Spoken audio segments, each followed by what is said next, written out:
industry. Again, my name is Neliswa Nkani. I'm the hub head for South African tourism based in Mumbai. I'm going to do a quick introduction to the panelists. The other thing I'm going to request, ladies and gentlemen, for those of us who are not going to be speaking, can we make sure that we mute? We put on our t-shirts, those who are going bareback, and make sure that we are fully dressed and we're looking a bit professional. I just did a webinar a few days ago and I had a gentleman in his knickers and his bare chest, and everybody, I've lost focus and we're all looking at this. So let's dress up. I'm going to introduce the panel, and I'm going to start with the far right, Ethiopian Airlines. I've got Ms. Tigis Esetu. She's the regional director for Ethiopian Airlines. She's based in Mumbai. We work very tightly with her. She is one of the top African airlines that are based in Mumbai. She has 15 years of experience within the industry. She's very, very hands-on. We are going to be, you're going to be seeing a lot working with her. You're going to see the South African flag or the South African logo with hers. But she's also responsible for making sure that Ethiopian Airlines increases and takes a good share, and that we make sure that we represent Africa, an opportunity for us as well, without putting on the spot, to say when COVID comes, what are we going to be expecting from the airline, Ethiopian Airlines? How do we collaborate? How do we play better? I've also got Mr. Mayur, who's also wearing a red t-shirt.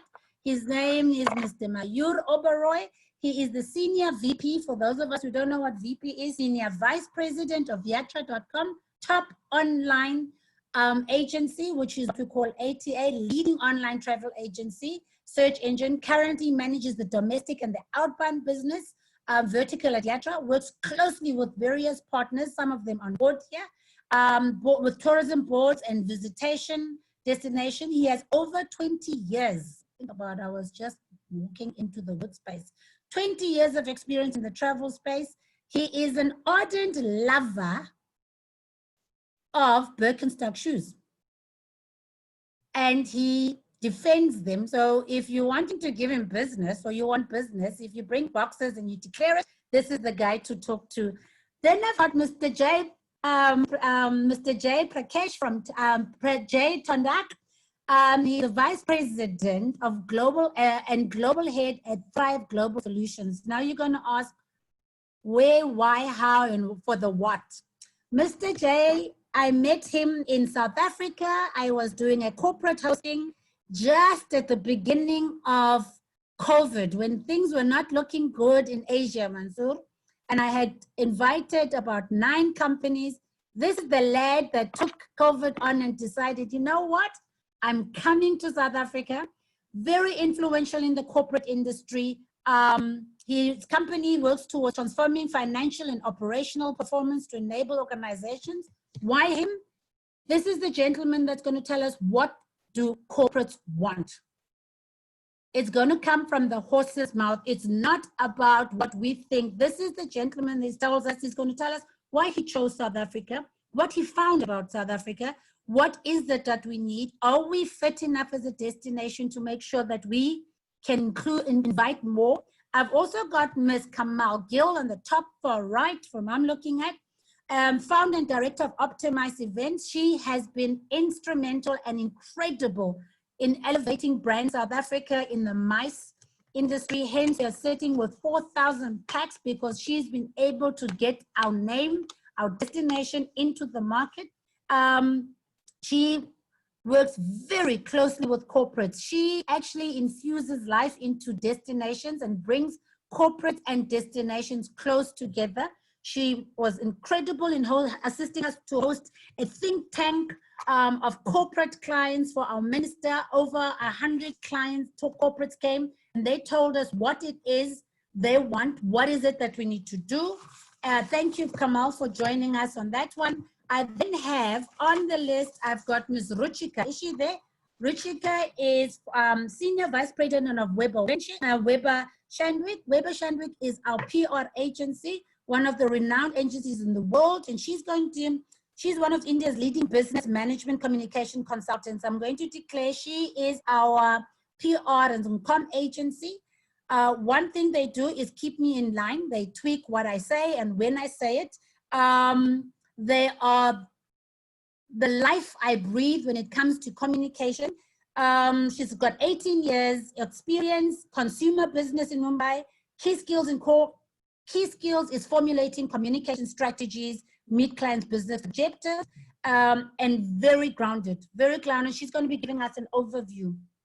And then I've got Mr. Manpreet Bindra from FCM. FCM, one of the largest and biggest leading MICE companies within India. A full-fledged IATA agency, especially dealing with tours and cruises all over the world. Sorry, which one am I? Did I say Prandi? Sorry, yeah. Mr. Manpreet Bindra, my apologies. I've got so many names. FCM, yeah, Economy meetings and exhibitions.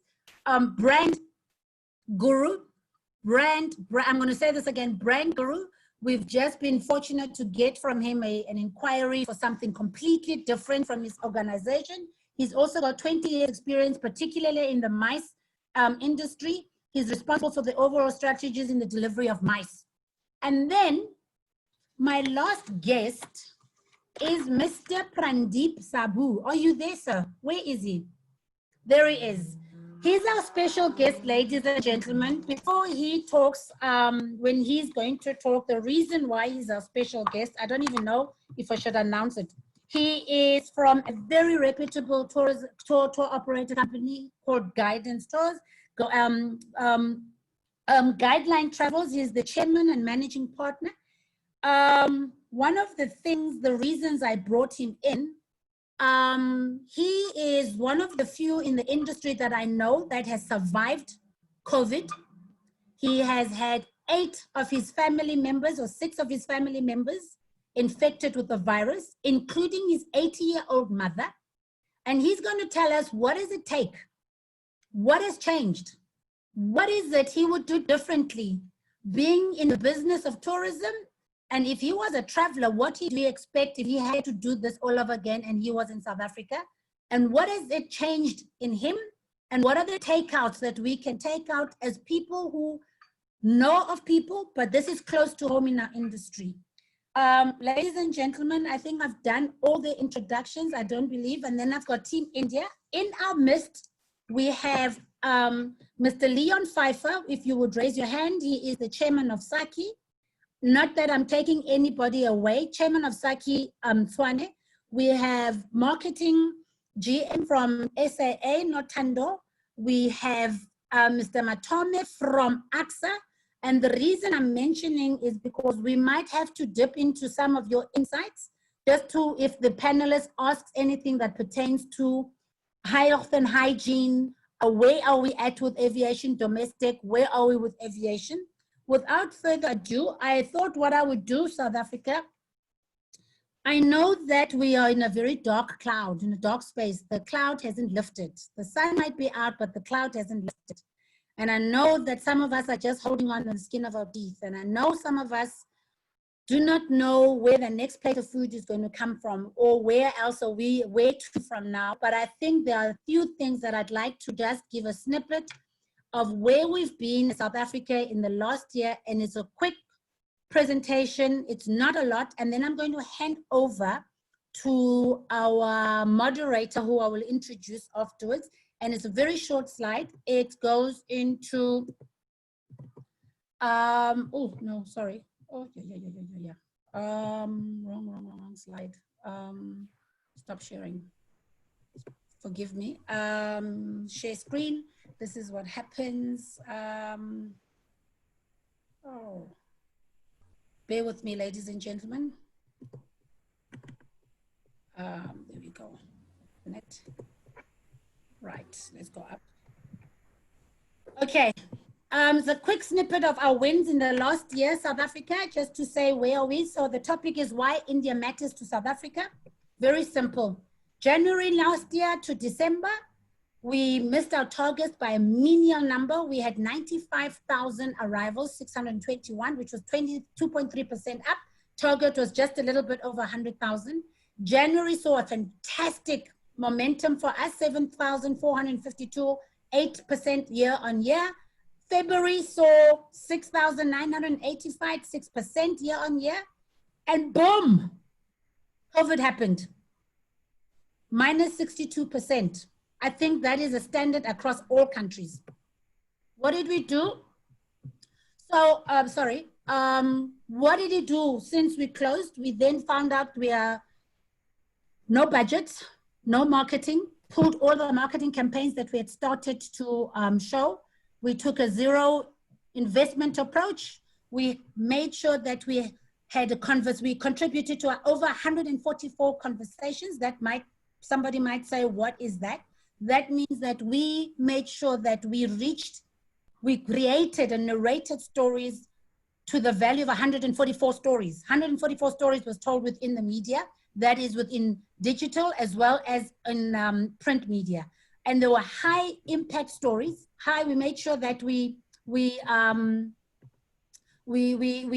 strategically craft narratives that seed across a category mainstream media, that is print as well as digital, as well as in some instances, a lot of videos and a lot of engagement with trade. We managed to reach 4 billion consumers. Now, somebody's going to ask me if the population of India is 1.33 billion.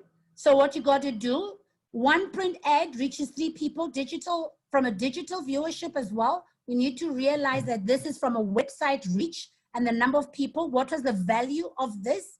6.5 million. We did not spend a cent on this. It was pure negotiation, hustling, as well as making sure that we narrate good stories. So what were those headlines that we pushed out? Big one that was a winner for us, virtual tourism. The Sandparks ladies and Kruger, really, really amazing virtual Kruger experiences. We became the talk of the town. It was incredible. And it gave us a lot of momentum and a lot of reach.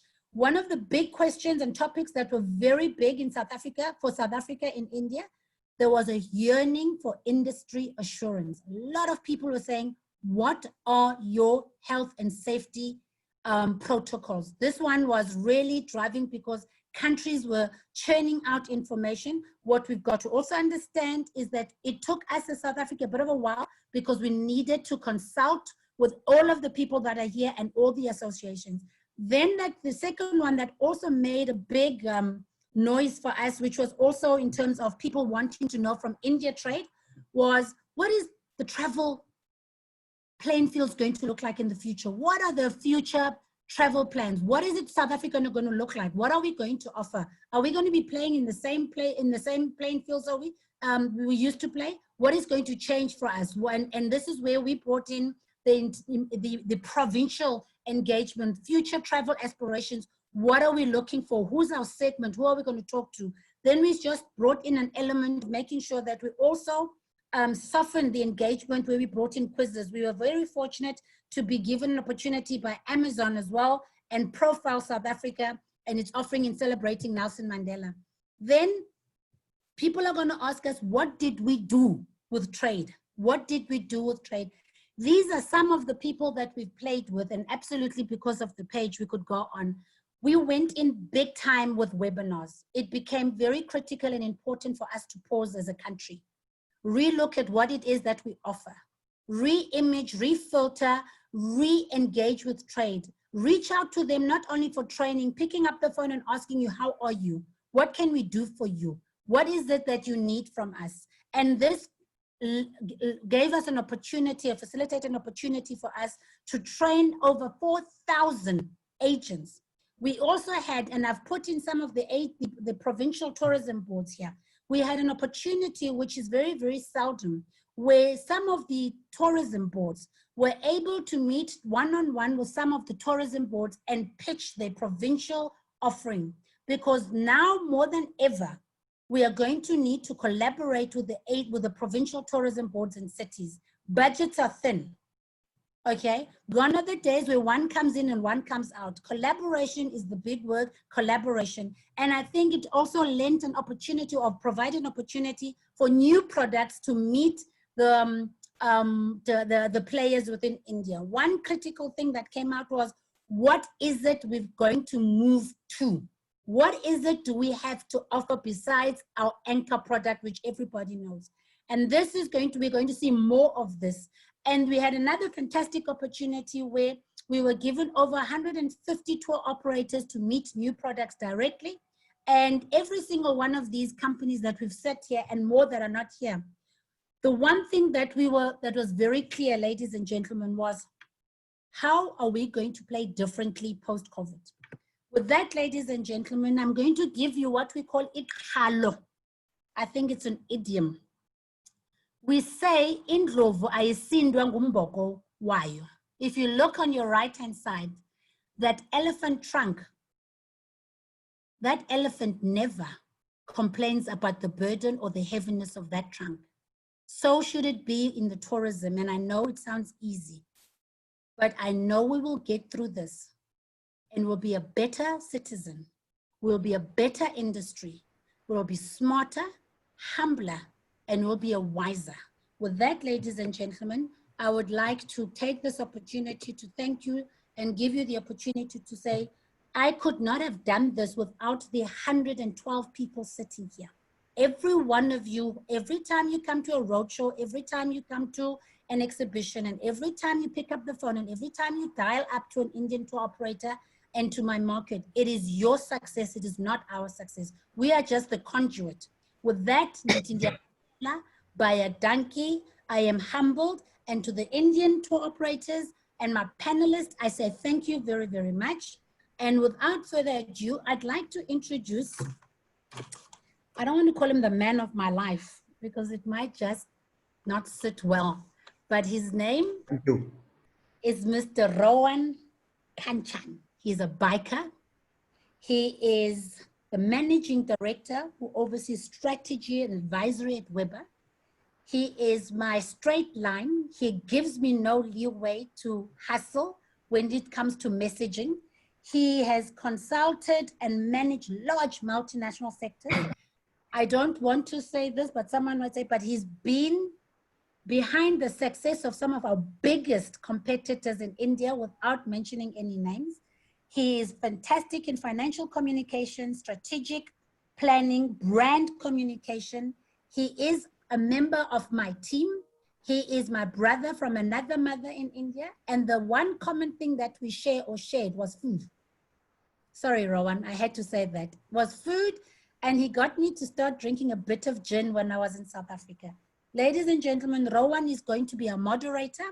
He's going to take us through what are the insights, where are we at, and Rowan, thank you. And before I even end, to the panelists, gentlemen and ladies, this is the time that we need your insight more than ever. If South Africa is going to come back and bounce back with a bang, I am putting my faith in you. Thank you, Nkosi. Mr. Rowan, over to you, sir. Thank you so much, Neliswa, and welcome to everyone. A big welcome actually from India. And I'm sure that you're eager to know what's happening back home here in India. And I must share with you, there's not too much good news to share at the moment. Hopefully things get better. But let me begin by sharing with you where we are on the COVID scene first up. And with that, I'm guessing that we're not too different from the rest of the world. So first up, a big hello and a warm welcome to all our South African friends and participants on this for this discussion today. We hope to get some crystal ball gazing happening into where the industry will go, hopefully, from this session. I'm not an expert on the travel and tourism industry, but we do have some panelists here, I'm sure, that can give us a better perspective in terms of what the industry looks like at the moment, and more importantly, where we think it's going to head in the months and the years to come. But just to begin, let me just set some perspective. Where are we with COVID today? I'm sure that you are reading about it. India seems to be somewhere in the race where we're behind US and Brazil in our numbers. We've touched about 1.4 million, nothing to write home about. And it's just spreading. So I think what I probably want to tell you is that we are grappling much like the United States, where we don't have, as a country, we're grappling with it at multiple state levels. So while I'll give you an example of a state of Kerala in the south of India, which we thought was doing quite well in terms of maintaining its numbers. And unfortunately, last week, it seems to have again picked up the bug, so to say, and the numbers are rising. And we're starting to see that across the country where certain cities, for instance, Bangalore, which is a big market, was slow off the block. We thought that they were doing quite well in maintaining their numbers, but in the last 2 to 3 weeks, we're seeing a surge there. So what you're seeing in India at the moment is the virus literally moving around.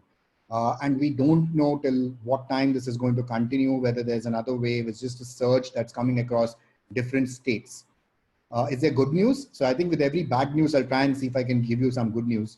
I think the good news possibly is that one, our mortality rates are amongst the lowest in the world. So that's really good. So while we're being afflicted much more than many other countries, thankfully our fatality rates are lower in India.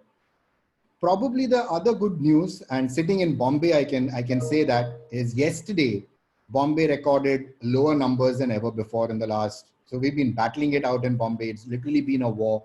For those who've been in Bombay, we're densely populated, and therefore we've had some struggles here. We've had migrant labor issues of movement of people from Bombay to other parts of the state, and we've literally taken COVID from Bombay and from some parts. But Bombay showed first signs yesterday of slowing down. And that's good news because Bombay is the financial capital. Bombay is, in a way, an entrance and a gateway to the rest of the world. So hopefully that's a good sign from an opening up standpoint if we start to buck the trend. So if the curve starts to flatten, that's really good news for India. Outside of that, I'm not too sure whether we have too many good news. We're in different phases of lockdown, like I said, across the country. So it's a matter of time. We'll wait and see how that moves. What is the economic impact? Quite bad, as it is with the rest of the world. But I must just put a caveat here that India was anyway struggling with its economy even before COVID hit. So we were downgraded from about 6.5 to 5% by the World Bank in Jan. The expectation was that the Indian economy would not do too well. So from an overall standpoint, our economy was a little shaky, but that didn't stop us from traveling. That didn't stop us from our consumption numbers being higher and things like that. So the signs were still good. As of the last quarter, so end of June, we've hit 4.5% of as a GDP number. So we're just falling. The expectation is that we may fall between 6 to 10% by the end of the next year, by the end of the next fiscal year, that is March of 2020. So that's not a good sign. But I'm guessing that's largely reflective of the trend world over. So we're no different. And I think I'll just stress on the more worrying factor from an economic standpoint is that India is largely been what we call dependent on MSME. So that's the medium and small medium enterprises industry, which employs close to about 110 million people. And I think that industry has really suffered during COVID. And we're not too hopeful of a recovery of that segment, which means that you're talking about a lot of people, a lot of industries within that could be affected for quite some time. And connected to that, and in a way linked to the entire industry, is our banking industry is possibly not looking too good. And I must share with you that I've been doing a lot of consulting work in the last 4 months with companies in terms of how they should prepare for COVID, because we're talking about sensitive communications. And I think we will start seeing some signs of corporates starting to speak up as they start coming back to work. So there's still a lot of bad news that has not been communicated to a lot of people in terms of employment and things like that, which we think will start playing out in the next couple of months. So I think the early signs are not looking good from an economic standpoint for us. But again, the good news is that there is hope that this trend should reverse closer to the third to the fourth quarter. So end of the year and early next year, the government hopes that the curve will shift. And I think an important factor to note is that the foreign direct investment in the country continued to be quite high in the last 6 months as well, largely driven by a lot of technological investments. So there's still optimism on India. And because we have been on this digitization drive, we believe that we will possibly come out of this faster. So that's where we are from an economic standpoint.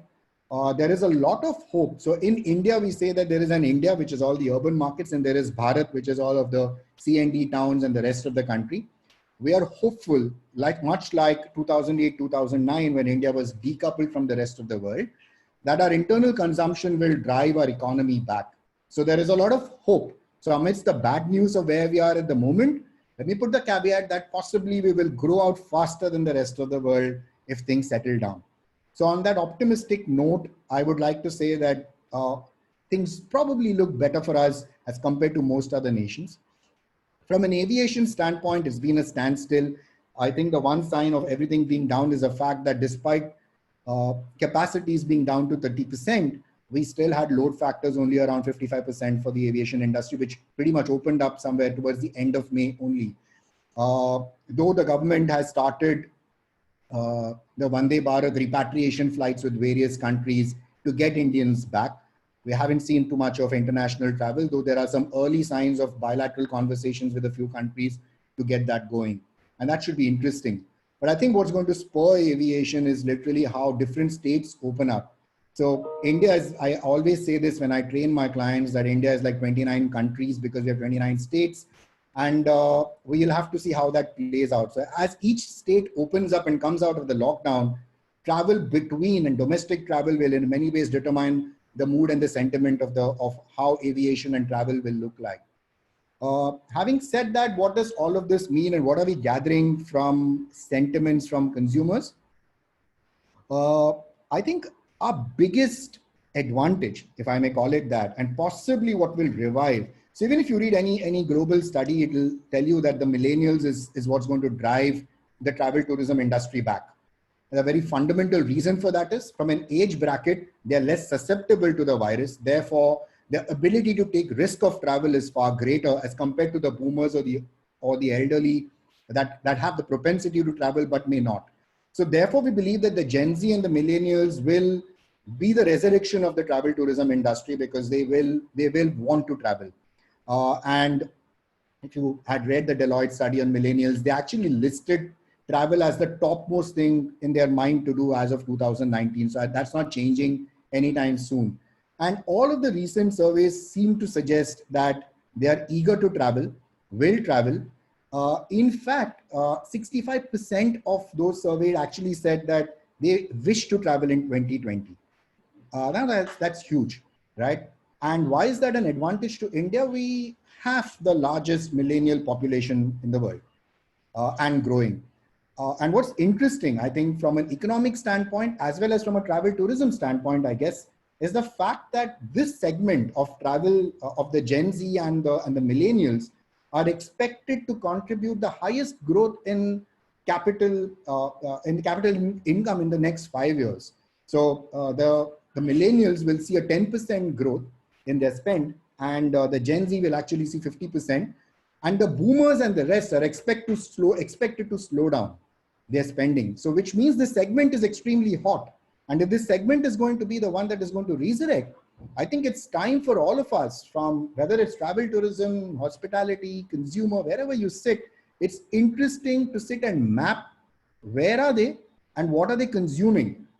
And what's going to be interesting is, and this is also from all our studies as we see it, we see a hollowing out of the middle. There's not going to be, there's either going to be a premium segment or there's going to be a value segment. You can't be in between, not meaning anything. So as a brand, it becomes imperative that you have a proposition and you have a good value proposition. You can't be sitting somewhere in between. And therefore, this is the time to engage because they're still looking to travel.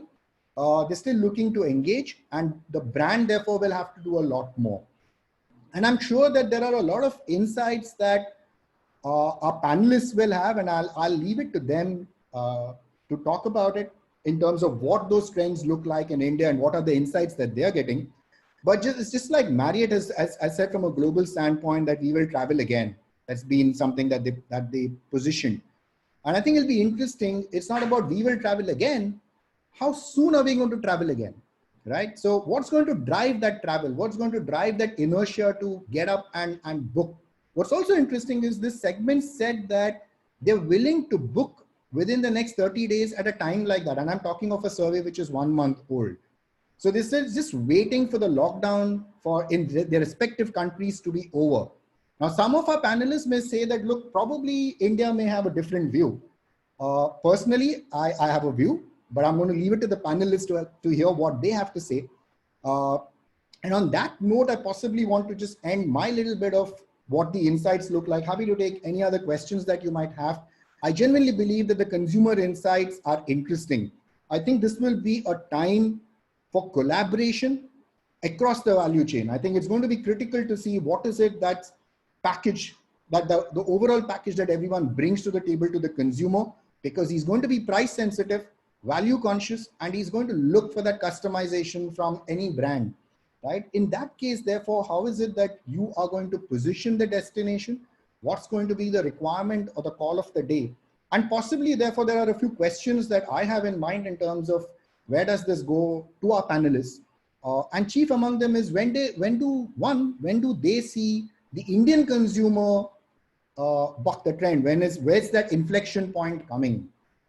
Two, how do they see the role of destination and brands, and especially partners, in being able to come up with solutions that can actually get this consumer to move that inertia? So on that, there are many more questions, obviously, but on that note, I'm going to stop and I'm going to ask one of our panelists to actually give their perspectives in terms of where do they see this going. So maybe Kamal, if you could just come in here, if you want to add up to what I'm saying, you have a choice of starting with your point of view, and also maybe if you have some perspectives to what I've just ended with. Right. Thank you, Rohan. Hi, everyone. A great hello to all the attendees. I am in agreement with much of what you're saying, with one exception, which we did have a word on last time, which is resilience. The Indian market is known for resilience. In the 10 years of my conducting the MICE travel exhibition in India over the years, the most interesting trend that was seen very consistently, that the growth, regardless of turbulence, and it has never been as bad as COVID, but in respective phases and periods, they were pretty bad.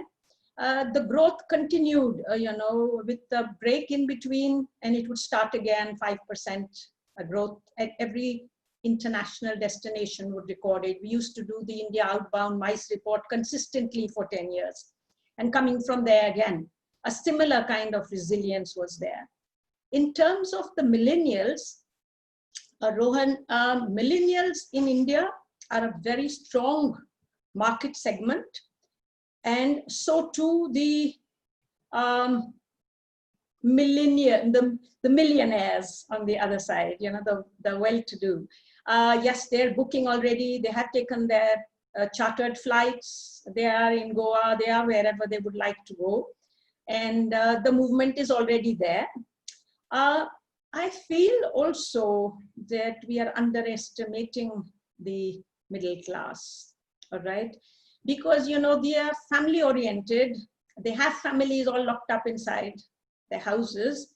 And again, the younger generation is very much there. And everybody wants to go out, all right? So that is going to be a big driving force in India to begin with. That would be the domestic movement, which to my mind, the difference between the domestic movement and the international movement is going to be just 3 months. We had thought it would be 6 months, but it's going to be just 3 months, because if you can travel consistently in India for 3 months, you can travel to any part of the world. So I think evenly spread. I think I would agree with a lot of what Rohan said, except that the travel could start earlier in terms of how secure they feel. Delhi, you didn't touch upon Delhi. Delhi has contained its viral virus to a large degree. They're opening up, they're into the third phase. They're planning to open up the metro as well as the gyms, etc. So life is pretty much opening up to a normal phase here. But also, like you said, it is a very big country. So from state to state, things continue to change. And I think we are all going to live with that. We are going to live with the virus. We are going to live with the fact that Corona is not going to go away, but our daily food, you know, the earnings, the livelihood, all of that is going to come into play. So that is my summing up and introduction to this conversation here today.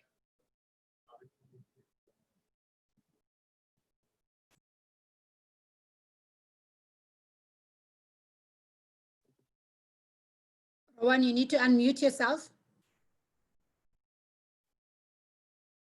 Sorry. I think thank you, Kamal, for that. I think we'll just quickly move over to Tigis and try and understand where is aviation at the moment, because I think a critical part of unlocking travel obviously relies on which way aviation moves. So it'll be interesting to know what Tigis feels about where aviation is and what are her perspectives on overall aviation, both globally, and if there are perspectives that she would like to share for us from a South Africa standpoint.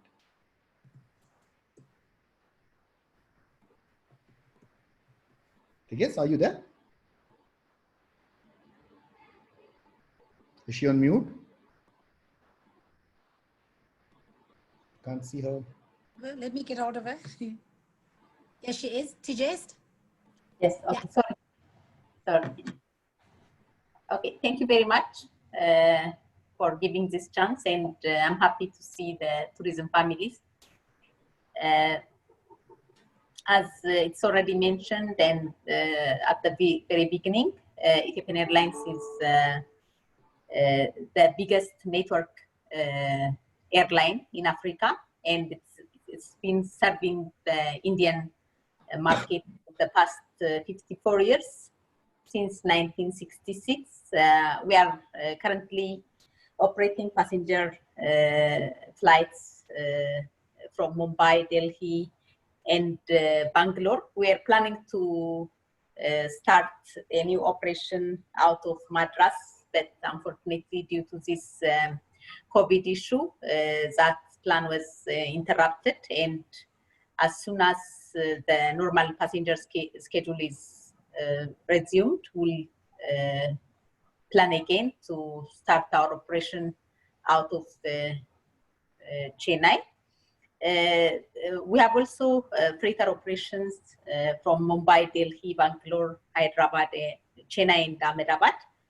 During this COVID period, we have operated additional freighters to support the urgent demand for import and export of the Indian market. Still, we are waiting government's decision to start the normal passenger schedule flight. Until then, we are operating lots of charter flights from different parts of African regions, South Africa, and Europe. With respect to COVID response safety measures, Ethiopian Airlines will continue to focus on safety as per the IATA, ICAO, and WHO recommendations. Safety has always been our priority. We follow all national and global regulatory body safety guidelines, and we effectively maintain the highest possible level of aviation safety while maintaining operations. All airport staff and passengers are required to wear masks and maintain social distance in place with the recommendation from Ethiopian Public Health Institute and WHO. Inside the plane, we follow the right implementation of social distancing and other precautionary measures recommended by the national and international health institutes. Floor marking has been put for passengers to follow. We have medics at the Bole International Airport who follow the implementation of all COVID-19 prevention methods. The health professionals stationed at the airport screen passengers during arrival and departure with thermal camera. With respect to COVID again, Ethiopian Airlines was serving Africa by distributing this PPE to most of the African countries that was donated from China.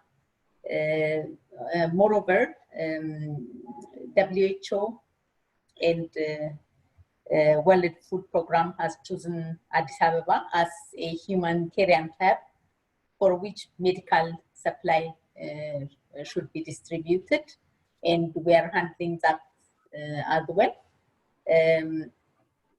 On top of that, Ethiopian Airlines is giving medical tourism service to Africa, and that most of the medical travels are from Africa to India.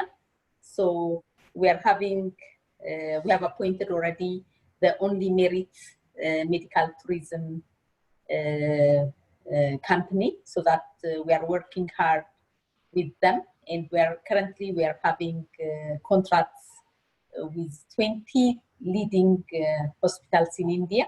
So that has helped us to get a good share of this medical tourism. We will, after COVID, we hope we will continue with this and we will gain a good share of this business. And by doing this, we are helping the Indian government as well as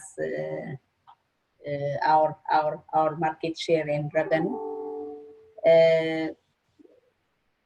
That's all that I can say about Ethiopian Airlines, but if you have any questions, inquiries, and comments, I'm happy to.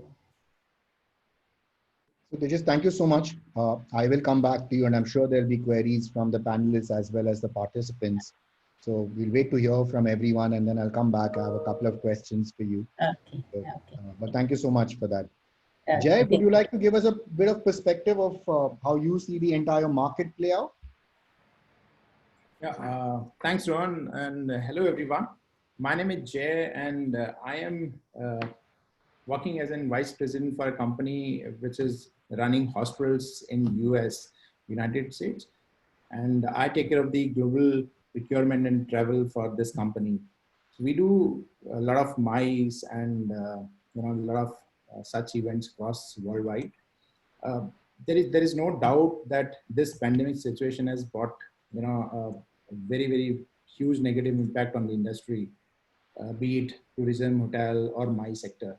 I was reading article published by global hospitality firm, which is STR, and they are claiming that 86% drop down is going to be noticed in the occupancy and due to MICE fallout because of this COVID situation. As far as the corporates are concerned, yes, the travel is banned in all the corporates. We are working from home in India. Most of the corporate, they have enabled work from home for the colleagues, and only exception emergency travel are only approved. All the MICE events, all the leisure travel, all the executive travels has been postponed and banned. So there is going to be a huge impact on this travel from the corporates.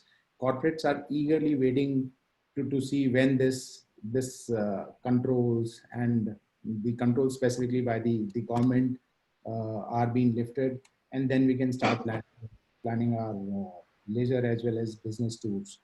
So we are eagerly waiting and hoping to see when the situation is going to be give us a signal in our favor.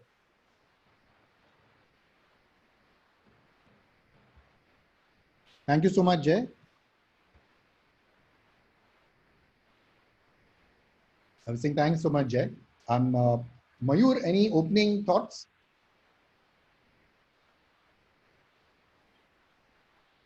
Hi guys, am I audible? Yeah, Mayur, you're audible. Yeah. So thanks, Ron, and thanks, Neliswa, for making us all a part of this It's been a very interesting time. I think I myself come from the more optimistic side of things, more bluntly put. So I actually stopped seeing the number of cases, but I think I've been monitoring the number of recovery, and keeping in mind what Kamal also shared and what Rohan has also shared. I think I truly believe, I actually call this unlocking India as unlocking travel.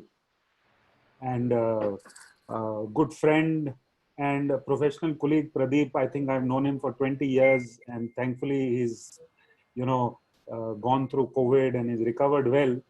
I've actually also gone down the lane of traveling over the last 2 months within India. And I think it's one of the key learnings, because I don't think any of us will actually get to experience India ever like this. So yes, I totally underline and bold that we are a very resilient population, especially when it comes to our travel needs. Uh, you know, but I think in the future, and this is one of the key points that Neliswa and me have been discussing. I've had fortunately met her a few times in the last few months. We didn't know Corona, but I think the point is that we need to go to the customer, and the customer will have a lot of choice. Uh, I think a lot of us are raring literally to dive into travel. We won't be stupid about it. We'll be really careful about it. So I think there will be a lot of choice, and a lot of us need to focus our energies, our time, our monies into how we engage with the customer. So while we are, let's say, in the B2C phase of it, or we are a OTA, or we are a tour operator, and I see quite a few of my colleagues on this conversation also, we have access to the customer, but the customer has access to everything. And that is where I believe is something that will change. We need to talk to them, we need to engage with them, and we need to give them information. And we need to give them also a very huge amount of confidence on what is going to happen when we are going to travel. So, some of you might have read the news that, let's say, an Emirates is doing this for its customers, or a Dubai is doing this, or an Iceland is doing this. Because, insurance will not be enough. I think insurance will become mandatory as a policy. But I think the confidence a destination gives, a government gives, a tourism body gives, like South African tourism, is going to become extremely critical. And this is from pre-travel to during travel to after travel. This is what I believe is going to be the game changer for, where we are coming from. Again, the regions, a few of your folks are from various South Africa regions and provinces. India needs to know that. Indian travelers need to be aware of that. And this is not going to happen just because someone like us and other tour operators puts up packages. I think there's a lot of training required. There's a lot of communication required. And that's where I think, because see, please keep in mind, all of us need the business, and the customer will have a minimum. Even if I just compare long haul choices that a customer will have, he's going to have maybe 50 different choices to choose from.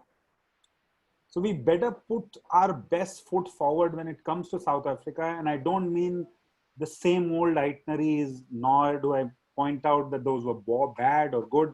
But I think the Indian customers, especially the millennials, even the baby boomers in this stage when it comes to Africa, I think they will be very, very choosy and picky when it comes to buying South Africa. I've been an advocate of self-drive travel for last maybe 15 years. I have driven myself in maybe 20 or 25 countries around the world. It's something that we ignore, for example, and family travel. But what is the makeup of the family? Today, a family could be just basically two baby boomers and their teenage kids. What do they want? They don't really actually want a holiday, I believe. They want 10 days of experiences. A lot of Indians don't actually relax on a holiday. I joke about it, but if you see one of our itineraries, we actually need a weekend break after we come back from holiday. That's how intensive our holiday planning is. Our itineraries are available for Europe, for Australia, for America. There's not a single day of relaxing. And that's what it means, that each of you has this really large opportunity to showcase yourself, and it's literally selling. Because if I sell to an Indian, or 98% of the Indians, if I sell a relaxed itinerary, he's never going to buy it from me. Right? That's the role we as a tour operator, as a travel agent, even as an online agency. Because a lot of people, we have 8-9 million unique visits to our site a month. People use someone like us for research. So that's one of the key points, that the Indians will want to choose, and we have to be in their face. And yeah, that's some of the stuff I believe. And like some of our other colleagues said, I think we will bounce back much sooner. Again, that's a very way of when flights open. But, I think it's about 45 to 60 days away when actual commercial operations start. And also one of the key things which is happening in the background is, and many of you might not know it, that a lot of the Indian airlines have also started now applying for foreign rights. One of our key airlines, which is called Vistara, has now already got 3, Dreamliners. So they are actually very, very good to fly long haul. And again, one of the key requirements, and I speak on behalf of most of trade here, we need to understand what is the aviation within South Africa. We're quite clueless about that. The local connectivity, the local flights. Again, like I said, it's a huge amount of learning from, let's say, local Australian business or local European business. It's something that we'd love to learn and need some inputs from you guys. Because we'd be happy to kind of sell those, engage the customer on more, varied itineraries. And I've asked for some data from Neliswa, because let's look at the next 3 to 5 years. This is just not about post-COVID. I think we really need to engage a lot more in the next few months, but keep in mind the next 5 years of window. I think, Rohan, I'm good for now. Hey, thank you so much, Mayur. That was insightful. I'm going to come back to you as well with a couple of pointers. Sure. But let's look at what Manpreet has to say in his opening thoughts. Hi, everyone. So I've been doing MICE for quite a long time, and we've been closely working with corporates from different segments across the country. The normal thought process right now is that everyone wants to be just wait and watch, because everyone thinks that times are very uncertain. And when we did our initial survey with our corporates across the country from various segments again, the normal thought process was that this might go down in next 3 months. And now when we did our second round of survey with approximately 1,145 corporates across the country, so now the sentiments have changed a bit, because now people think that this is not going to go for another 6 months. And as everyone is saying that the cases in India are growing, at the same time, people are getting to a fact that that COVID is not going to go away.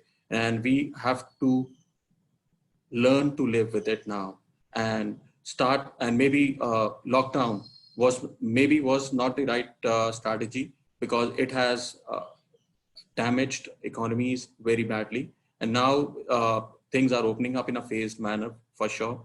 But all said and done, again, things are not opened up for the travelers. But although people are sitting at home, they are inching to go out. We just have an incident a few days back, wherein one of the states, that's Himachal, opened up that they are open, and there are not many COVID people there. So people from Delhi actually queued at the borders to get to go into for a vacation. So what does that say for us? It says that people are eager to travel, but they are just waiting for things to get normalized. Although things will not get normalized for the fullest, definitely they want to live with it, but they are inching to go out. And when we talk about the corporates are saying that probably they will not like to travel till the time vaccines are out, because they say that they're going to go slow right now, and they're not going to plan any MICE movements before December, at least for this year. Although we have been talking to few of the corporates for Feb and March right now, because those corporates have canceled their MICE movements, which were supposed to happen in the month of April and May. So they have now postponed it to March next year. So this says that there's not going to be much out there for us. And so people are waiting for vaccines and the clear directives to come out from the WHO and from the governments to get a surety that it's good and safe to travel. But definitely, I could say that people are inching to travel, and once they start to travel, they would like to travel in small numbers. As we've been seeing over the years that people from corporates, they travel for 200, 500, maybe more than 1,000 as well. So the new normal could say that there could be smaller groups, and the smaller groups could be for 50 odd people, 40 odd people. What all are the measures that we are taking to ensure that the safety is at the topmost priority for them, starting from the hygiene factors to the insurance. So they are looking at everything. And we've been also hearing from the other tourism boards now, because tourism boards are also getting active, other markets are getting active. So everyone has started talking about what are they doing for to ensure the safety of the travelers coming to their country. That means everyone is looking at that when India will start traveling, and they're looking at creating those opportunities for people to travel. And so probably South Africa will also have to come out with certain norms, some material for people to get awareness around. What are we doing in South Africa to ensure that we will you are ready to welcome them and that it's safe for them to travel. So once all these things are in place, probably definitely people will get that a closer mindset to travel to South Africa very soon. But definitely millennials is something that are on the talks around these days, because we've been all knowing that millennials will be the first ones to travel, and during this time, maybe for the period of early 21, that they will be the first ones to travel across, because they would be looking for some nice deals, some attractive deals for sure, because that's the period that they think that there would be a value for money for these guys to travel. And when it comes to corporates, for sure, they would be looking at the safety measures as the prime thing when they are, whenever they are planning to conduct any of their MICE movements for any of their channel partners coming through. That's all Rohan from me from now. Hey, Manpreet, thank you so much. Insightful. I think we'll come back to you. There are a few linkages to do there between individual and corporate travel and MICE travel. So I think I'm going to ask Ruchika to step in here, because both you and Mayur stressed upon the fact that, look, the consumer is seeking that reinforcement. From what I read and what I've been researching and the inputs that I have speaking to our client base, at least from a whole millennial standpoint, I think it's slightly moved beyond safety. It's become a baseline imperative to them. So it's important to communicate that, but they're clearly seeking a lot more than that safety. They're looking at the proposition. But very interesting that you should mention, because for the corporates, that baseline safety becomes extremely critical. And I think what's going to be interesting is, and I started the discussion by saying that whether it's the millennial or whether it's even the boomer or anyone else for that matter, where are they seeking that information? Because ultimately, if you want to reinforce, if you want to educate, if you want to make someone aware, your channel of communication today has shifted. The media consumption habits have shifted. And we're not sure whether it has shifted for good or whether there's a new reality coming our way. So I'm going to ask Ruchika to give us a little perspective. She's our expert from a communications and media perspective. So it'll be interesting to hear what Ruchika's stance is on media consumption habits. Over to you, Ruchika, for your first thoughts. Thank you. So I'm going to start with sharing some interesting facts with you before we move into a world where we started talking about COVID. If we looked at the trends globally and compared them to what was happening in India, India was selling more copies of newspapers and magazines and was clocking an average of a 3 to 5% annual growth of that set of media. And suddenly COVID walks into our lives, and it has definitely been a watershed movement for the Indian media for sure.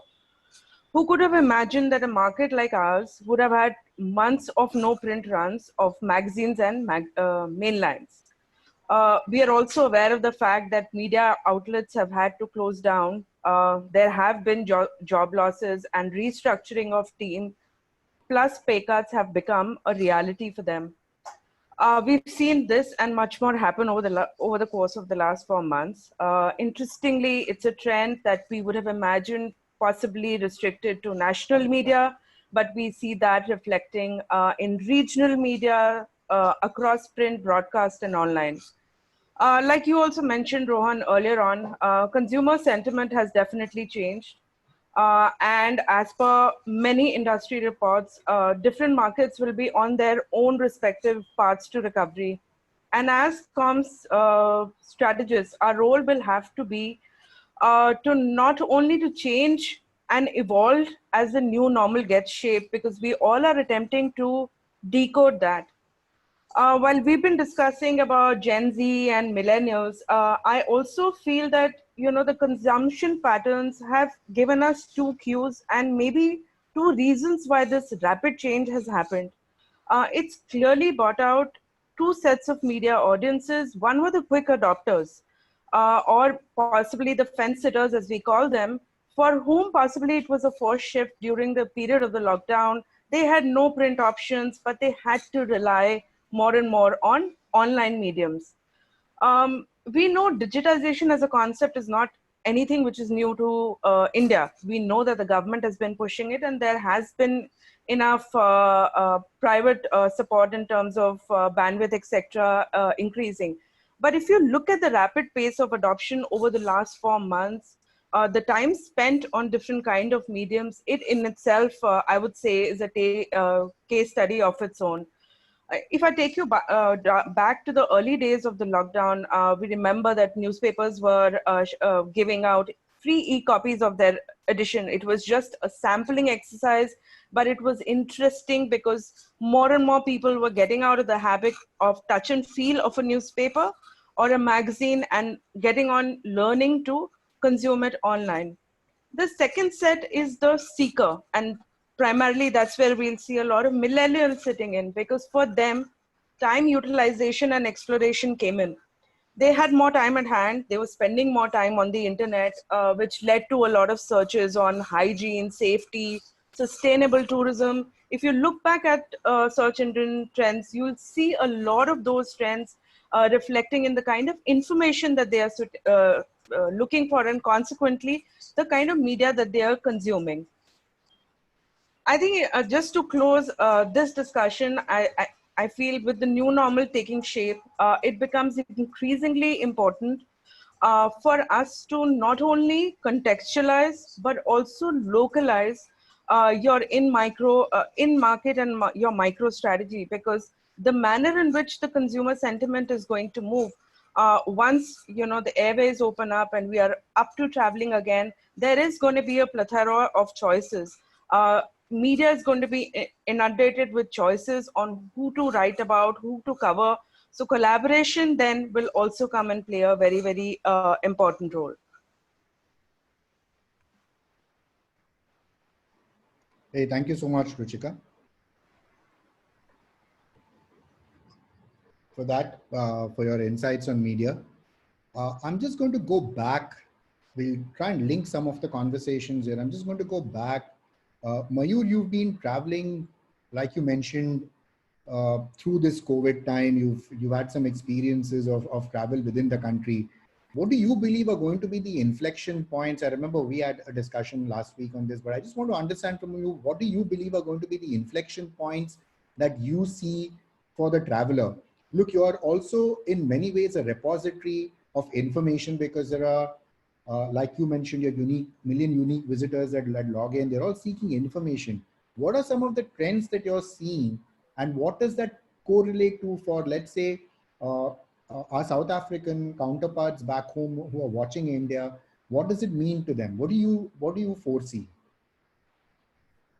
But I'll kind of try and break that up into I think I'll answer your first question. So, just to share an insight, and I have been doing this, and my team has been doing this since the lockdown started on 24th or 25th of March. So we've been monitoring customer queries. We've been monitoring what, the competition is doing or has been reacting. We've been keeping our engagement. We've been trying to engage with customers. So, and while we've gone with one quarter, which was, I think, one of our lowest in the last 10 years of sales, we've actually seen a recovery coming through. So I'm happy to share, but my sales for July will be maybe 5 times what I had of June. So that's, I think so, where we are coming, one of the inflection points is we have to engage with the customer. This is sharing information, because see, a lot of people, a lot of customers, and we have proof of that. And here I mean the proof is which money has actually come in. Even today, customers are willing to pay us for their future travel. So we have to give them the confidence.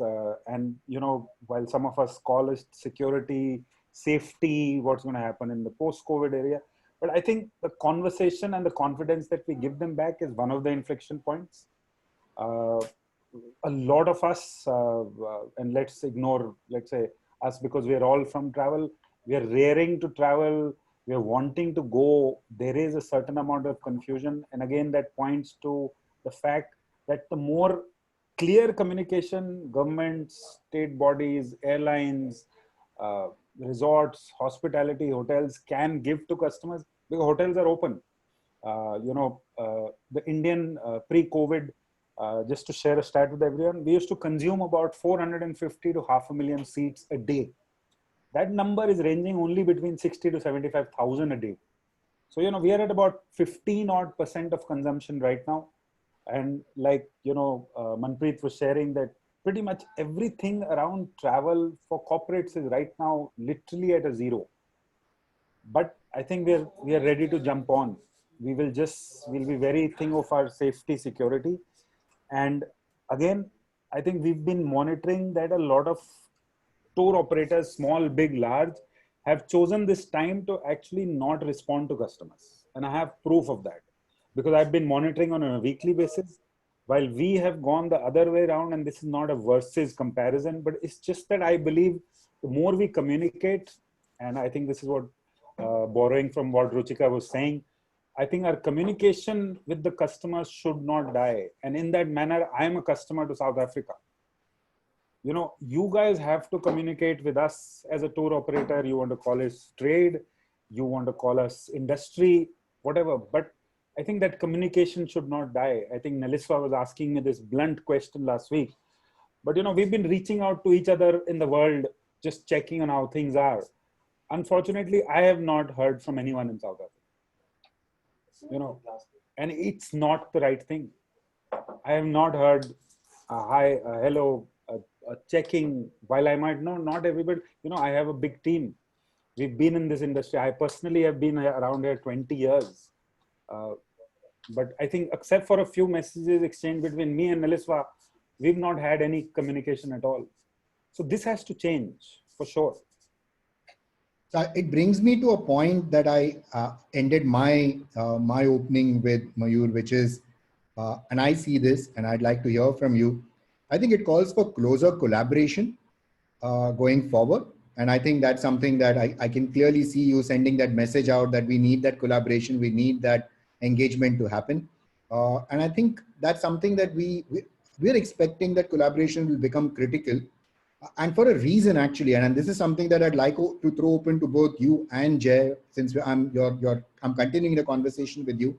Are you seeing, or do you think that we will see more customization, and do you see certain segments evolving, which means that, and the reason why I'm asking you that is, if these two things were to happen, then there will be a lot more impetus for our partners in South Africa as well to engage, to see and understand that there's a change coming. Do you see certain variations to the way we traveled, and what are some of those variations? And this is a question even to you, Jay, or to actually any of the panelists that wants to take this on after Mayur, because to me, it's a very critical way of looking at what will the consumer seek? What's going to make him come to you? Is like, and like you said, Mayur, I'm just sticking to some of the notes that I made. He's going to seek more of South Africa. He doesn't probably want to do what he already knows, right? So what is that more? Which means that provinces have a greater role to play in the future communication. Are they doing it? Question mark. So somewhere, I think it leaves us all. So thank you for raising that point. I think you probably said it bluntly. It means that, look, we all need to come closer together. We need to collaborate. We need to engage more. But Mayur and the rest of the panelists, the question is there something that you're seeing which is slightly different from the way the consumer was seeking information or seeking to travel from you earlier? Are you seeing more customization? Are you seeing new trends?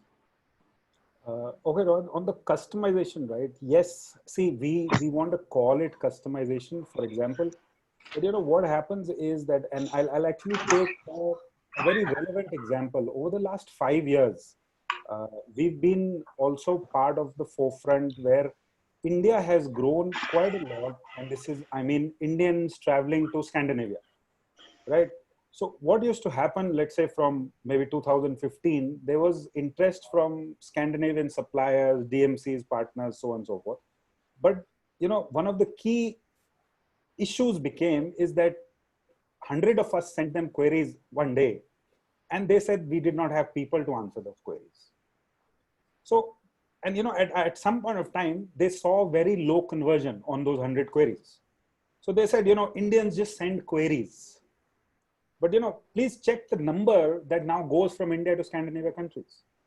And the people who kind of stood around, kept on engaging, because, you know, the thing is, it's not about customization, because, you know, 70 to 80% of those queries will have a certain, like a backbone which will remain same. But yes, you need to give some time to the Indian customer, because here the customer can be divided into two. One, us as tour operators is your customer, and one, the actual customer is your customer. Because see, we will only be able to feed them what we learn from all of you. And hence, coming back to your question, yes, I'm definitely more than seeking collaboration. You know, these are partnerships. I don't even want to call us a buyer and supplier. So customization will happen. There's a lot of online research. So the more you put it out there, and I say moving from customer is king to content is king. That is what we believe in literally 15 years of me being involved with the top 2, let's say, e-commerce travel sites or OTAs. I think the amount of content we are able to put out makes us better. And at some point of time last year, I had maybe close to 400 European packages on the site. I don't believe that each and every package was selling, but it meant that a customer who was searching for content, even with a 3-day, which was, let's say a drive in Croatia to a normal Paris 3-day, it was available. So we need that. We need education from you as collaboration. We need understanding of what, you know, the customer is wanting, and, you know, online, offline. And I think we've developed this, and I maybe coined this literally 10 years back. India is an evolving internet assisted market. The customer starts online, but really from a long haul perspective, he finishes offline. Correct. So it's like research online, purchase offline. Neliswa, we've had extensive discussions on collaboration with provinces. I know you discussed this with the panelists as well. Do you have a point of view there? So Rohan, one of the things, I mean, I think that came out about COVID, it's allowed us from an operations perspective to just pause a bit and give us an opportunity to re-engage. We have been very aggressive in bringing the provinces to the tour operators, because we are a DMO. We market the destination. And I always get lambasted by people when I say, I don't have a backyard in tourism. The provinces own the backyard of the experiences as well as the hoteliers. We look at the overarching brand from a destination. We've come in very aggressively, and I think Kamal, you will attest, is that when in our 2020, 2021, even Mayur in this matter, even Jay, when we hosted him as a corporate company to come into a destination experiential, we brought him to the destination owners, the provincial owners, to the tourism board. So it comes national tourism board comes to, sorry, provincial tourism board to the city tourism board, because without this collaboration, and we've seen how well it works in Australia, we've seen how fantastically it's working in New Zealand, and in the last year or two that I've been there, I've been pushing and advocating for this, that we've got to go in as a multiple strong force, because without them, we are weak. So their role is more critical. We're going to go into your Yatra together. We're going to go into FCM together. We go to Kamal when we do think tanks. We go in together. So because it strengthens our position in the market. Not only that, but we look at what has happened financially, economically. Governments do not have the money and time now where we have different budgets and messagings. So we've got to make sure, that we pull rank and we walk in as a unified country, including trade. We've got to roll that we make sure that people like your Trafcares, your Jerrys, who are the people who run big, beautiful entities, that when we go into destination marketing, we pull our partners together. We must shift from it's a South African tourism responsibility. It is an industry responsibility that we engage collectively, seamlessly with the industry. Thank you, Neliswa.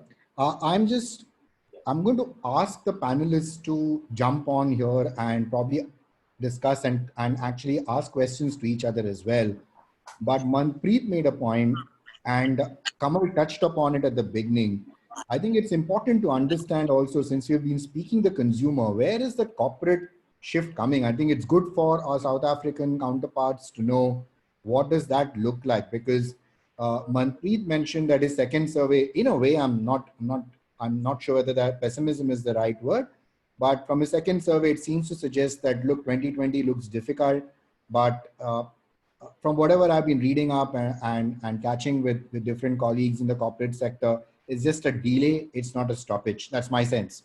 Now, so it's just a matter of when. It's not stopped. It's just when do we do this, right?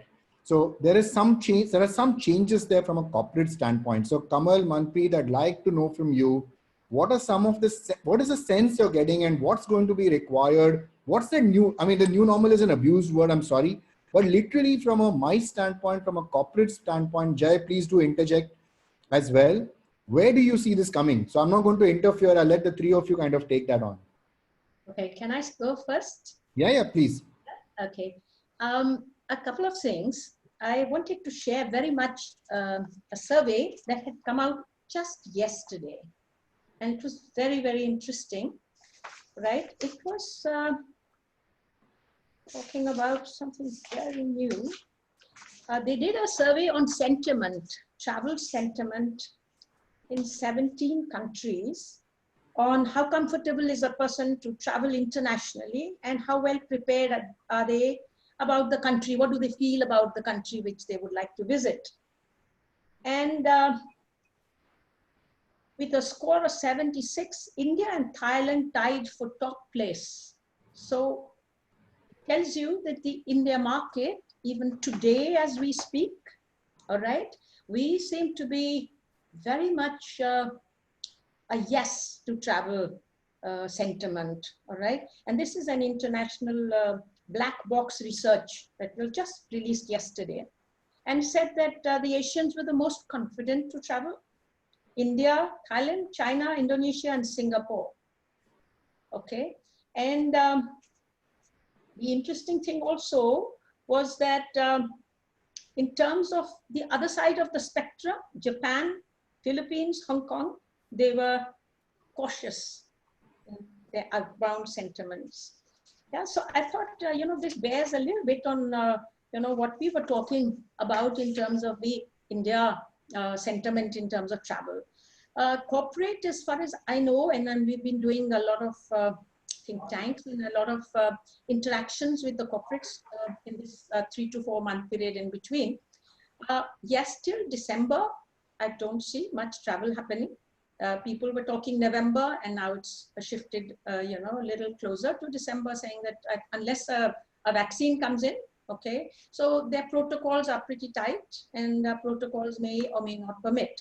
But as I think Manpreet was saying, I also spoke to a number of corporates who had, like 4 incentive groups, international, planned, and in February, just 1 went.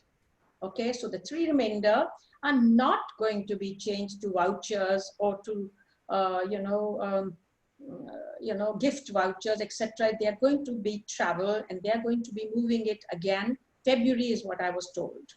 Yeah, so this tells you a little bit about the fact that while the trip size, the size of the incentive, how it is being framed, what kind of shape and size that incentive may undergo, the incentive will definitely be there. All right. So you could have FIT. Some of the companies also told me that, it could even be, each person being given the coupon saying you can go with your family and take that and so that there's no groups. All right. So you could have a change, definitely, shape and size, and but the travel is there. So that was something that I'd like to bring attention to. Of course, the shape also, what do the Indians want? There was something interesting here.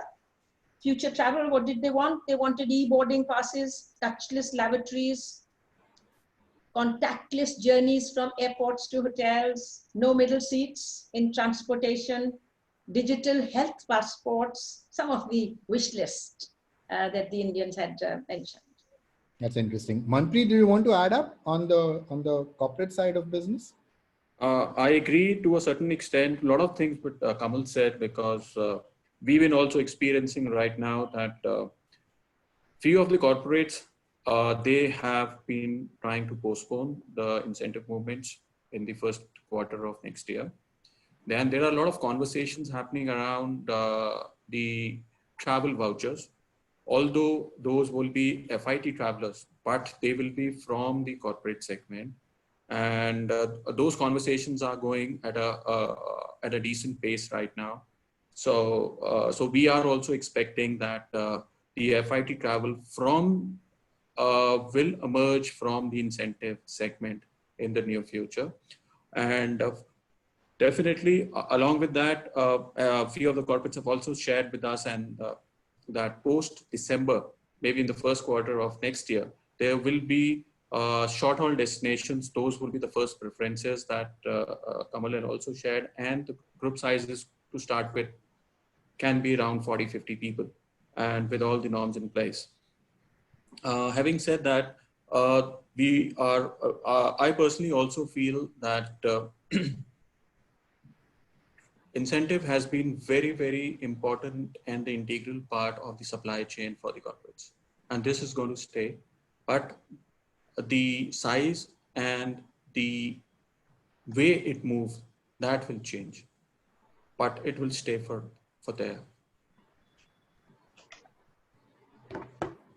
Sure. Thank you so much. We haven't had a chance to connect with Tejas on the perspective for aviation, because we believe that's going to be critical when we do come back, all of us, and travel again and to make travel smoother. Anyone from the panelists has a perspective for Tejas and your expectation from where aviation could go? Tejas, are you there?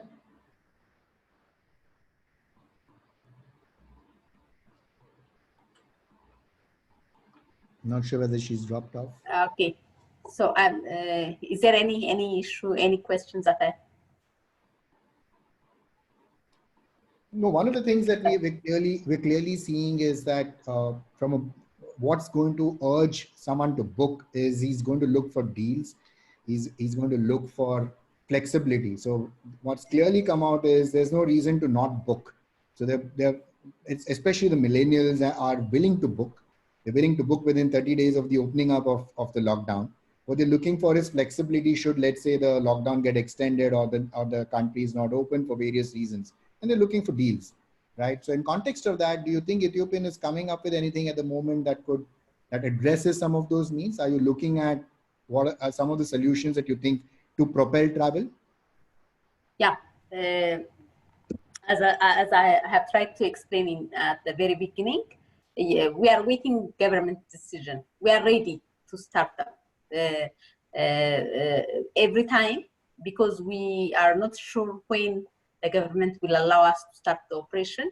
We are just trying to just extend the start date. Just we are pushing. Otherwise, we are ready. By the way, we haven't stopped, just like what I have tried to explain, unless the government, the country that blocked their spaces, we are operating as before. So we are ready. By the way, we were expecting even India to start 15th of August, but I don't think from the current situation, there is no information that indicate 15 August scheduled operation will be operational. Otherwise, we are trying to approach even the government through diplomatic channel to get the chance to serve this market. We're ready. Good. That's good. Thank you.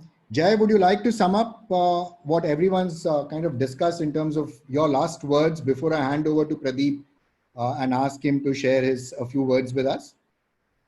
Yeah, Rohan, thanks. And everybody touched upon what corporates and how people are thinking right now. Being a corporate, I'll tell you what we have not cancelled or thinking to cancel our incentive tools. We have recently conducted our all managers meet, and that was the first virtual managers meet wherein we used to go to destination with more than 200 people and experience the country or the state or the place or the hotel. This time we, after doing this all managers meet, we realized that no, that's something which we should not cancel irrespective of what may come. And we have to plan this managers meet once again, once this situation is back to normal. These incentive tools are not going to go away. But as in corporate, we are ensuring, we are thinking that, and especially if I talk about why South Africa, yes, my panelist has been talking about, the connectivity and waiting for the government not to start their operations full-fledged.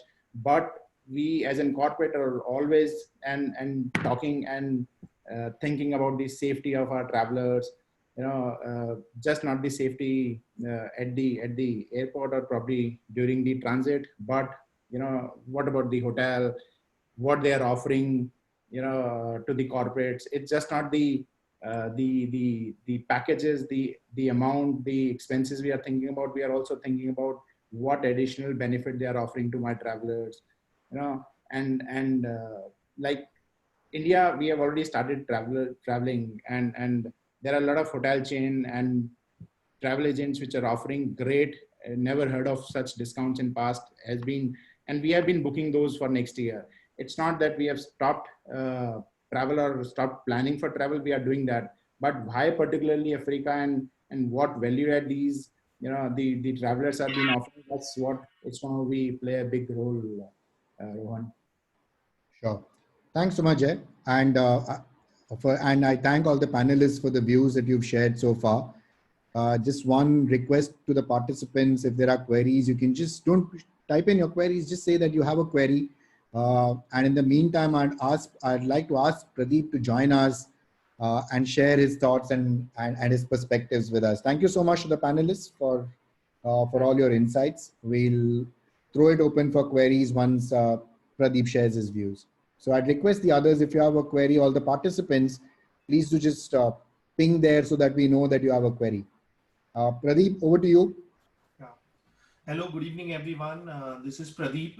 I'm based in Mumbai and I operate Guideline Travels.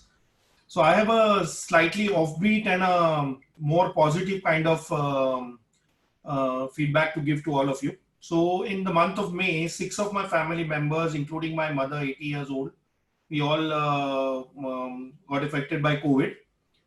And also again in the month of July, 6 of my office colleagues, we started our office in the 10th of June when the government of India allowed us. And in July, another 6 of my office colleagues also got contracted by COVID.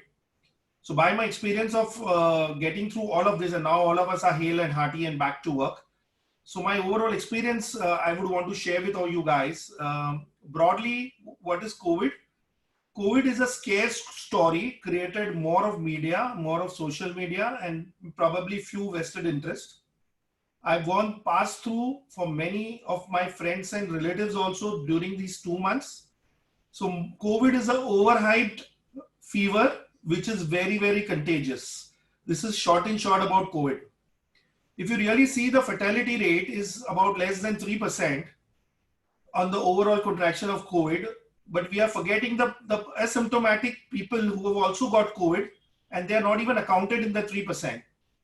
So recent studies and newspapers in India say we've started the antibody tests in India.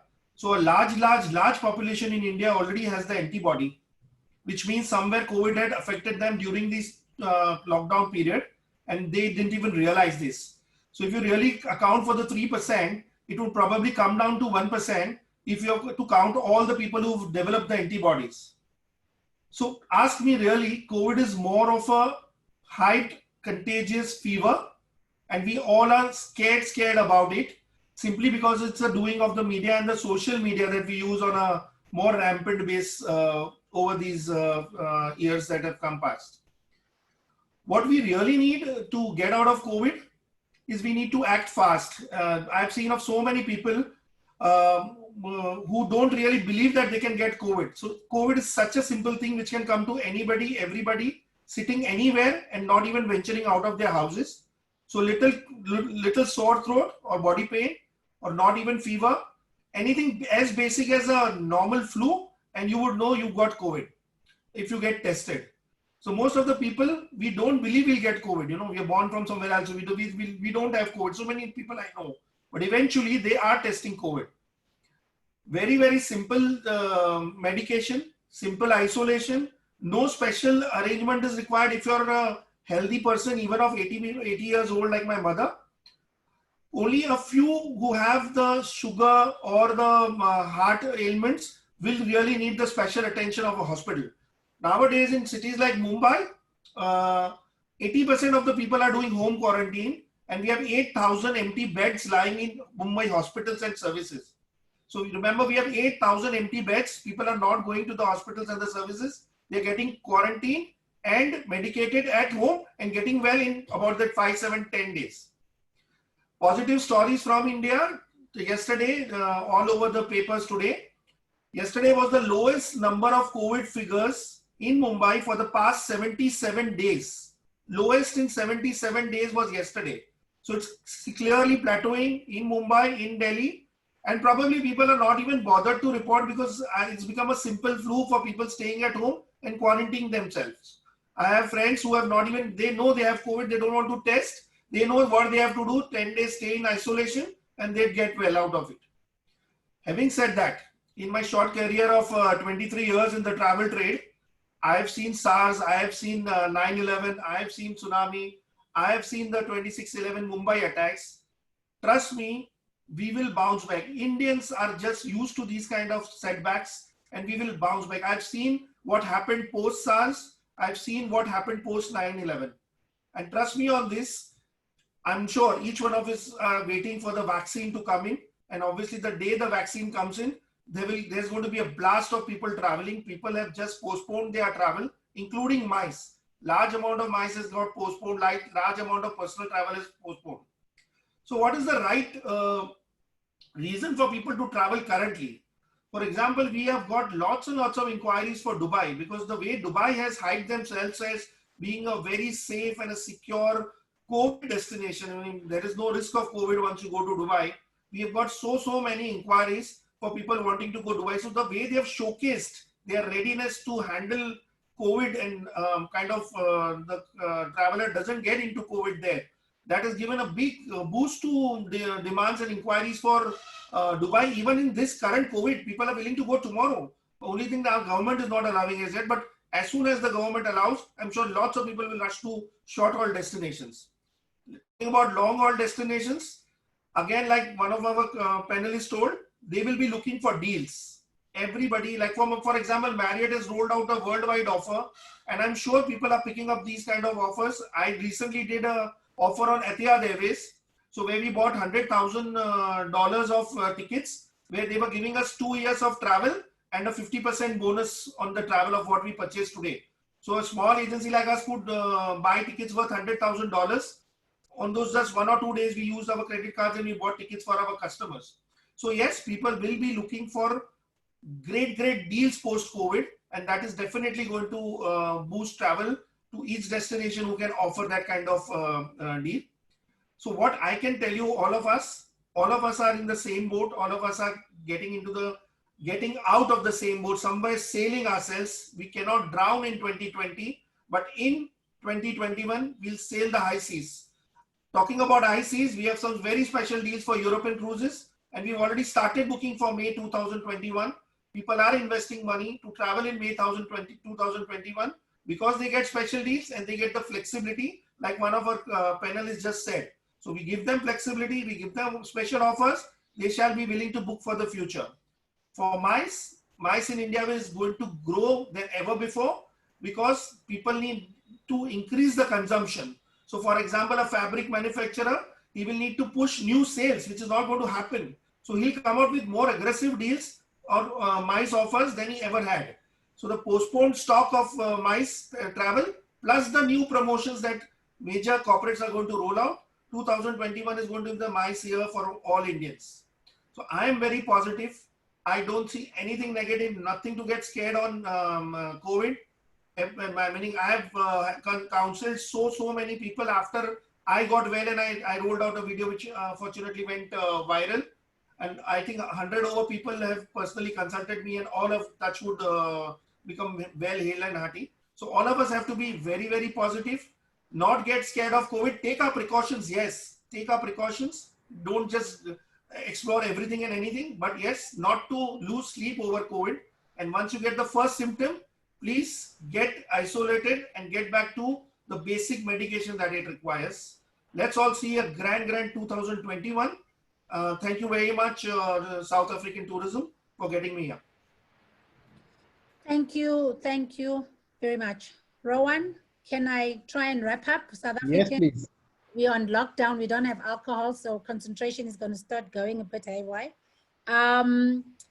Firstly, I'd like to give absolute gratitude to my Indian colleagues for affording us this time. I know you could be doing anything and anywhere else and be anywhere else. Thank you very much.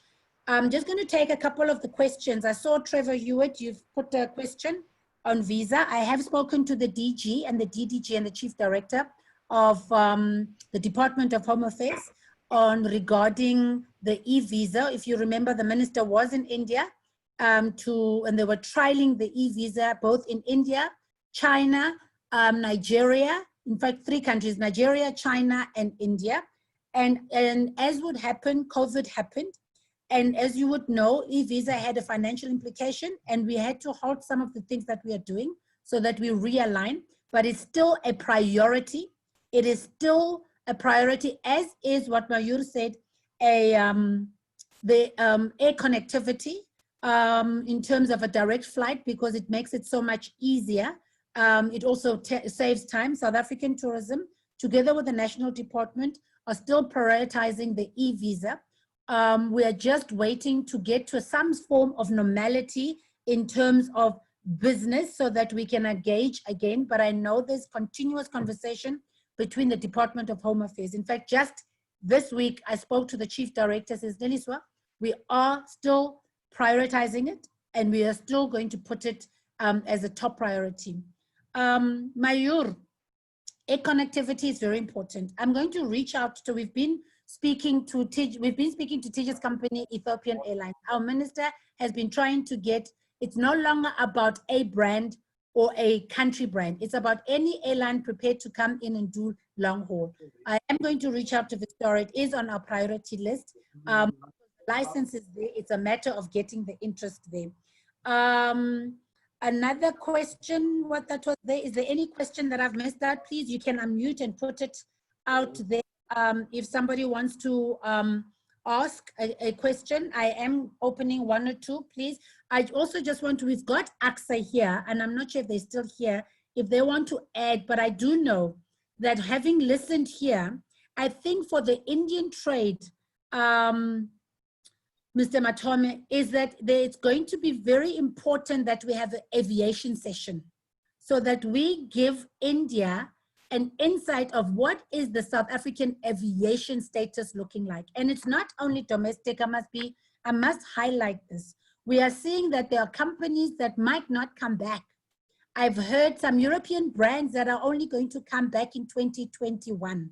Australian brands that are only coming back in 2021. And these are going to have a high impact for quite a, for the country, as well as from a domestic. So what I will do, Mayur, I will reach out to AXA and also my global team, team that is on here, to have a session for the India trade tour operators or CEOs to give you a snippet of where is the aviation industry at in South Africa, and what does it mean, and how, what's the new route development plans that are going to come up. Mr. Matome, I'm not sure if there's anything that I've missed out on there.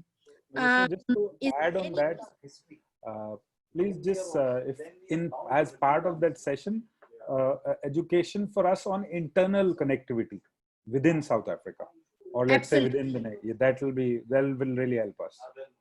Absolutely. I've got a link here, and I had the lady from Marketing SAA, but AXA will be in a better, we'll make sure that we give you as much detail as possible. And another question that came also from the panelist was the new regions. We've got a young gentleman here called Septi, and another lady called Zoe, and a couple of them who are, they have got an incredible muscle of bringing in new products into the market. We will also be engaging them. My appeal to the South African trade is firstly, I want to thank you for staying above 100 and not leaving me. Thank you so much. I cannot be more grateful and thankful. I'm going to just do an appeal to say we need to pull rank, and I know it's hard times, but we need to heed the call of change in terms of how we are offering and what are we selling. Easier said than done from where we are sitting, but I think we should have a workshop ourselves to say, how do we enter this market new, fresh? How do we bounce back? And we can reach out to this panel, and we can reach out to other people, and I haven't spoken to them, but I think there's an opportunity for us to do maybe a revamp conversation to say, how do we bounce back, and on what are the key touch points that are very critical for us to become relevant in the market. With I see some more chats. I'm not sure if I've missed any questions. Thank you, Neliswa. Thank you. And again, I'm available for any questions, and I can more than willing to field and answer questions where I can. But again, to Abantu base South Africa, to the South Africans, as I said, in Ndlovu, we will get through this, and I know it's hard and it's easy and it's nice, as said. I thank you for your time, and all I can ask and say is I pray that the Almighty can bestow favor, grace, and sustain our businesses and ourselves so that we see light at the end of this tunnel. Because when we do, as Siddharth said, and I think that's what makes it, gives hope. The resilience that India has resides in South Africa. The resilience that South Africa has resides also in South Africa. And I think that resilience will bind us to be better citizens, better people, and a better industry. And with that, ladies and gentlemen, I'd like to say thank you very much. God bless and bless all of you. Thank you, Rowan. Thank you, team. Much appreciated. We are available for questions. My emails and Alpa's emails and communication. We are here to serve, and this is my duty and this is my honor. Thank you to all, each and every one of you. Thank you. Thank you, Nels. Thank you so much. Thank you. Thank you, Neliswa. Zoe. Thanks, Thank you very everyone. much. Bye-bye. Bye. Thank you. Bye, Neliswa. Thank you, Neliswa. Thank you, South African team. Thank you. Bye-bye. Bye-bye. Kamal, thank you. Everybody.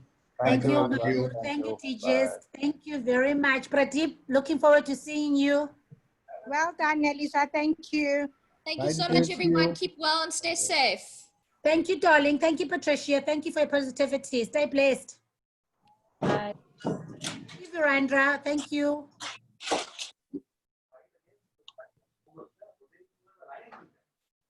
Thank you, Bolelani. Thanks, Neliswa. Enjoy and say hi to Alpa. Thank you, Kwabas. Thank you, Kwabas. Hi, Kobus. Hi, Kobus. This is Alpa.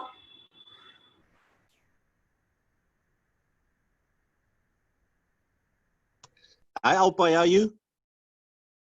I'm well, Kobus. I'm well. Thank you. I hope you too. I hope you too. Yeah, we're sitting here. We got a most beautiful sunny day here. I wish we could have shared it with the team and the participants here in Mossel Bay. It is beautiful. I don't want to hear that right now because I want to fly right now and come to South Africa. Let me show you. Let me show you. Svetlana, thank you for coming. Virendra, thank you. Khabo, thank you. Thank you. Thank you so much. Ngobi, thank you. Thank you, Alison. Thanks, And Neliswa. thank you, Take guys. care. Thank you, Harun. Well Thank done. you for Well always done. being there. Thank you. Thank you, Keep it GTA. up. Love you guys. Thank you. Bye. Thanks, Khabo. Harun, thank you.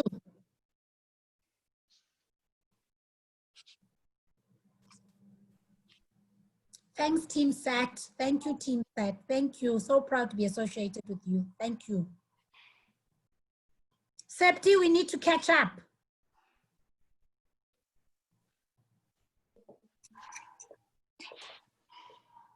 I see Itumeleng. Hi.